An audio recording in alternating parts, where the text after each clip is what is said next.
Now, this is my normal intro, but you don't necessarily have to answer it because I'm not sure how public you are with this. But what's your name and what's your game? Sure, so my name's Farhan Qureshi, and I'm working on a game called Dismember Hell right now. And Dismember Hell is a first-person melee combat action-adventure game. And it's all about fighting demons, tearing off their limbs, and then you use their limbs as weapons to fight them back. Okay, and is this what you're kind of pitching at GDC? It is, yeah. How'd you get to that pitch? Through a hard iteration. Where did it start at? What were the things you worked on? Because I know, as we demoed Darkest Dungeon, I would get the pitch different and different, as every show, because you just have to do it so more often. refined. Yeah. I'd say. Okay. I started learning Unreal just because I was interested in it back in last April, and then I played Resident Evil 7 recently, and I was like, dude, I love how in your face the enemies get. So I was like, okay, I love that. I would love something with the Souls combat of melee based, and I haven't really seen that too much in first person, and I like first person views. So yeah, I just started with melee based first person combat where you dismember demons, and then it's gotten iteration and gotten feedback from playtesting and stuff. So it's just gotten better over time, I think. So. Did you kind of set out with higher, kind of more robust feature set, and then do the first melee thing, and then have it work so well that you're I can just focus on this? No. So it literally just how do I do dismemberment in Unreal, and how do I do that from a technology standpoint, and then the gameplay kind of just came from there. And yeah, I don't know how that really felt. It felt weird just because I know other developers talk about I'll figure out the core of the game as fast as possible. But for this, it was more discovery and just taking the time to develop the tools and then just getting feedback from some friends. Yeah, I mean, that makes sense. I think what's inspiring you is kind of a important thing to kind of keep in the back of your head when working in indie games is why are you making this, or what do you want to accomplish? Yeah. Even more so than the game itself sometimes, because that goal can kind of influence your decisions down the road. Right. And it's you were intrigued by dismembering and melee combat, so it's you're going to be devoting all your time to that, and it should be awesome because your game will be your game will probably be made or broken on how good is that combat. Because if you're just focusing on that, you can probably do it better than the kind of industry standard. I hope so. Yeah. So yeah, I guess it kind of worked out for us so far. Did you always have a history of melee combat as a child? Were you a big sword and axe person? I guess the only game I can think of really was Zelda. What about in toys? No, I think my parents wouldn't let me play with those kind of toys. I was always partial to staffs. I always thought staffs were kind of... Staffs are badass. Yeah. So what... Did you have your own staff too? Yeah, we found this because we would... I'm from Vancouver, and underneath one of the big bridges, the Granville Street Bridge, there is blackberry forest. Just because blackberries are grown natural in Vancouver, so me and my family would go pick blackberries under there in the summer, and you need a stick to kind of move the branches around. So when we'd find a good stick, it would be this is your staff gear. That's so cool. And as a kid, it's this is so cool. Yeah, and then you keep it, and it gets stained with blackberries, so it kind of looks cool and yeah. That sounds amazing. What games kind of are your top dismemberment games?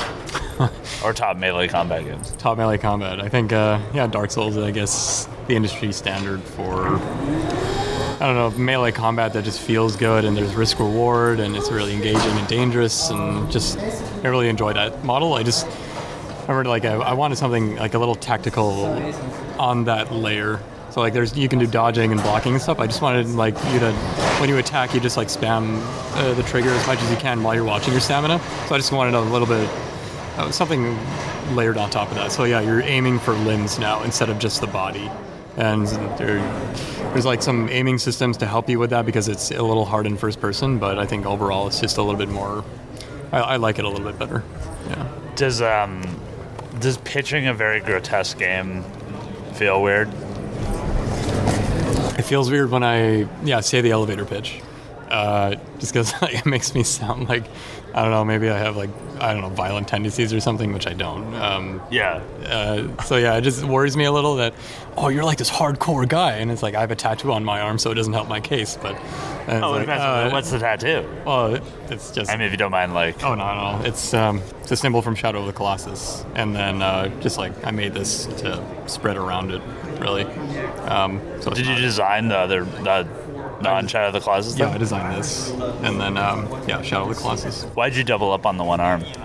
I don't know. I figured I use my right hand a lot, so to balance that, it's like, okay, I'll use my left arm so I can look at it while I'm working on something.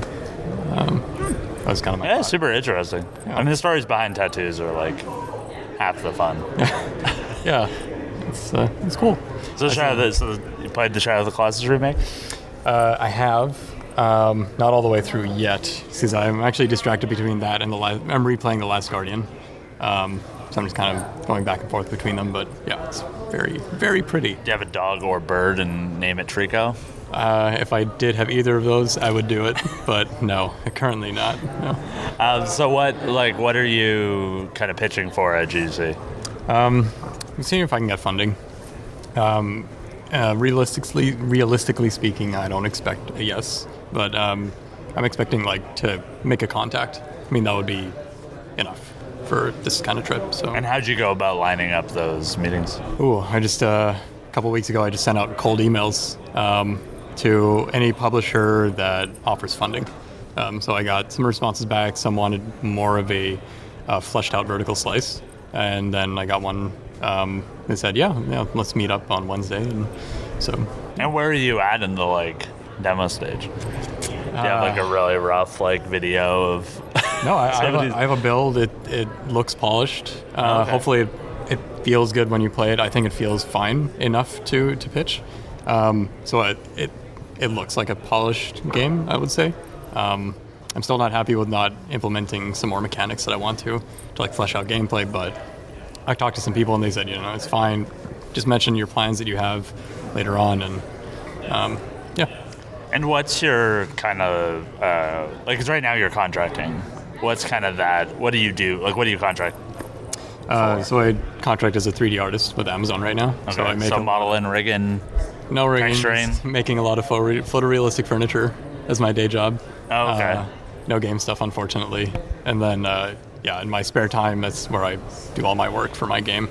So surprisingly, even when I do a 9-to-5 job, I still have energy to come home and do that stuff. So I'm happy that that's the case. I imagine you probably have more energy doing, not that there's anything wrong with photorealistic furniture. Not at all. And really, furniture stores, I mean, I don't like going to them. I like the idea of a future where I can look and be like, this couch will fit through my door and not measure it and kind of eyeball it and stuff like that. That is not useful. So I think it's really important work to be done. But I bet does it help not tap your creative instincts as much? As if you were working on a Dead Space 4, a game about dismemberment, you'd probably be like, I don't want to work on dismemberment when I come home. Yeah. I think it does help have that balance. Even before, I worked at a restaurant before, and then I come home and work on my game. That was a nice balance, physical versus mental work. But even this, it's the fields are fairly close together with 3D art. But what type of restaurant did you work at? You don't have to plug them, but it was one called Joey's Restaurant in Calgary, Alberta. Oh, okay. I didn't know that was a national chain. Yeah. Because there's a couple in Vancouver. I guess so, yeah. They've done well for themselves, I think. Yeah, Joey, especially for such a generic name. I imagine there's trademarking issues and celebrities getting mad at them. And I think they used to be Joey Tomatoes, and then they went to Joey's, maybe? So it used to be Italian? I guess so. And now it's everything. Yeah, it's the slightly nicer pub. It's a weird thing. I feel it's more common in Canada. Yeah. That kind of, it's a catch-all restaurant that is somewhat nicer looking, but not necessarily nicer food. Yeah, I think that describes it well. What were you doing there? I just worked as a dishwasher, so I needed money. So was that so? And that was just all you did in the kitchen. Yep. I did help out with like prep cook and stuff like that, but most of the time, yeah, just dishwashing. What was the interview like? I came in, they're like, hey, why do you want this job? And I was like, oh, I felt it could be a good balance between doing this and working on my game. They're like, huh, interesting. And like, all right, you can start next week. I was like, cool. And it's pretty short, I guess. Yeah. Yeah. So what are your kind of plans post pitch? Like let's say you get nobody publishes you. Sure. What's your backup plan? So I'm gonna iterate, or I'm gonna implement the current mechanics I have in my head. Polish up this vertical slice and then put it up online on Reddit just to see if it gets any traction. See if there's a market for it. I think hopefully it should get something.